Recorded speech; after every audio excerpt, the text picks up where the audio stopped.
आता मेट्रो शहरातील बातम्यांचा वेगवान आढावा घेऊयात। मुंबईतील डॉमिनन्सच्या 3 शाखांवर एफडीएनं कारवाई केली। अन्न सुरक्षेबाबत त्रुटी आढळल्यानं विलेपार्ले, बोरिवली आणि घाटकोपर येथील आउटलेट्सनं परवाने निलंबित केलेत। भिवंडी शहरातील वेलकम हॉटेलवर पालिका आणि एफडीएनं संयुक्त कारवाई केली। हॉटेलमधील अस्वच्छता आणि खाद्यपदार्थांची तपासणी केल्यानंतर तात्पुरत्या स्वरूपात हॉटेल बंद करण्यात आले।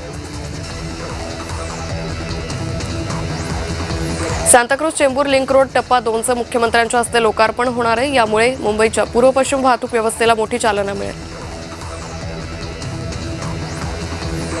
भिवंडी पालिका आयुक्तांच्या दालनाबाहेर श्रमजीवी कामगार संघटनेनं ठिय्या आंदोलन केलं। पाणी पुरवठा विभागातील कंत्राटी कामगारांच्या प्रलंबित मागण्यांसाठी आंदोलन केलं। पुण्यात अखिल भारतीय विद्यार्थी परिषदेनं आंदोलन केलं। झारखंडमधील विद्यार्थ्यांवर झालेल्या लाठीमाराच्या निषेधार्थ आंदोलन केलं। सीबीआय मार्फत या प्रकरणाची चौकशी करण्यात यावी आणि विद्यार्थ्यांना न्याय द्यावा अशी मागणी विद्यार्थी संघटनेनं केली आहे।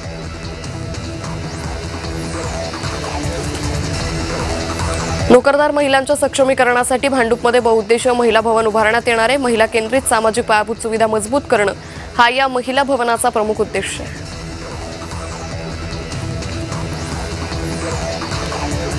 मुंबईची लोकल व्यवस्था सुधारण्यासाठी सरकारचा भर आहे। पायाभूत सुविधा आणि नव्या तंत्रज्ञान आधारित एसी रेक, प्रस्तावित रेल्वे लाईन यावर भर दिला जातोय। कल्याण डोंबिवली पालिकेचं शास्त्रीनगर रुग्णालय वादाच्या भोवऱ्यात सापडलं। अल्पवयीन मुलीच्या गर्भधारणा चाचणीचा अहवाल चुकीचा असल्याचा आरोप आहे। या प्रकरणात कारवाई करण्याची मागणी आमदार राजेश मोरे यांनी केली आहे। सातबाऱ्यावर नाव नसलेल्या शेतकऱ्यांना फडणवीस सरकारनं दिलासा दिलाय। सर्व शेतकऱ्यांना रेकॉर्डवर आणा, महसूल मंत्री बावनकुळे यांनी आदेश दिलेत। भरती परीक्षा पद्धती सुधारणांसाठी राज्यात उच्चस्तरीय समिती गठीत करण्याचा मुख्यमंत्र्यांनी निर्णय घेतलाय। या समितीनं राज्यात प्रत्येक विभागात जाऊन विद्यार्थ्यांशी संवाद साधत सुधारणांबाबत अहवाल सादर करायचा आहे। आषाढ अमावस्येनिमित्त घाटकोपरच्या शिवाजी शिक्षण संस्थेत दीपपूजनाचं आयोजन करण्यात आलं।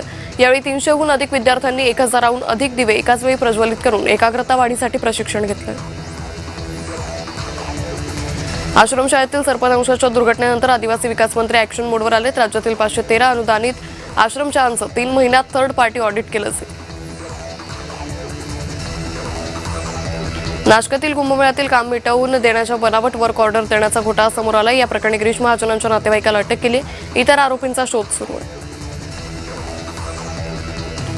मुंबईतील सायनच्या प्रतीक्षानगरमध्ये वृद्ध नागरिकांना बसण्यासाठी तयार करण्यात आलेली शेड कोसळली। या दुर्घटनेत 8 ते 10 ज्येष्ठ नागरिक जखमी झालेत। जखमींवर रुग्णालयात उपचार सुरू आहेत। कनेक्टिंग लिंकवर दरडीचा धोका टाळण्यासाठी प्रशासनाकडून उपाययोजना करण्यात आल्या। 6 जुलैला ज्या ठिकाणी स्लॅब कोसळला त्याच भागात पोर्टल फ्रेम बसवण्याचं काम सुरू आहे। नागपुरात जलजीवन मिशन अंतर्गत पाणीपुरवठा योजनांची कामं पूर्ण करूनही देयकं प्रलंबित असल्यानं पाणीपुरवठा कंत्राटदार संघटनेनं आंदोलन केलं। यावेळी कंत्राटदारांनी सरकारच्या विरोधात घोषणाबाजी करत प्रलंबित देयकं तातडीनं अदा करण्याची मागणी केली। कांदिवली पूर्वेच्या सरोवा सोसायटीच्या बंदिस्त वाहनतळाच्या पहिल्या मजल्यावर आग लागली। आगीत 3 वाहनांचं नुकसान झालंय। एका वाहनाच्या बॅटरीतून ठिणगी पडल्यानं आग लागल्याची प्राथमिक माहिती आहे।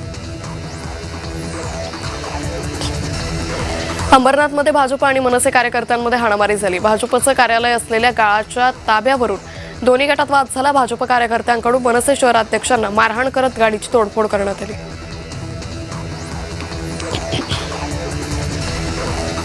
मुख्यमंत्री आणि बावनकुळेंबाबत अपमानास्पद वक्तव्य केल्याप्रकरणी मनोज जरांगेंवर गुन्हा दाखल करावा यासाठी बारामतीतील ओबीसी बांधवांनी शहर पोलिसांना निवेदन देत मागणी केली।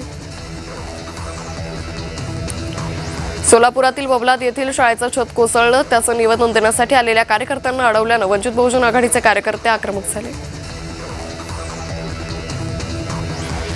पीएमसीमध्ये सत्ताधारी आणि प्रशासनात समन्वयाचा अभाव पाहायला मिळतो। जलतरण तलावांच्या पाणीपुरवठ्याला पालिकेचा हिरवा कंदील आहे, मात्र प्रशासनाच्या निर्णयावर पालिका सत्ताधाऱ्यांनी आक्षेप घेतलाय।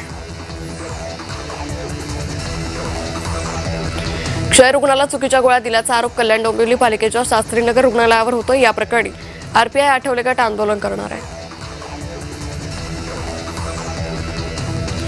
रत्नागिरीतील गडनदी आणि जामदा प्रकल्पात पत्रव्यवहार झाल्याचं समोर आलं। या प्रकरणी कार्यकारी अभियंता प्रकाश जाधव यांचं तडकाफडकी निलंबन करण्यात आलं। अधिकारात नसताना पत्रव्यवहार केल्याचा त्यांच्यावर आरोप आहे.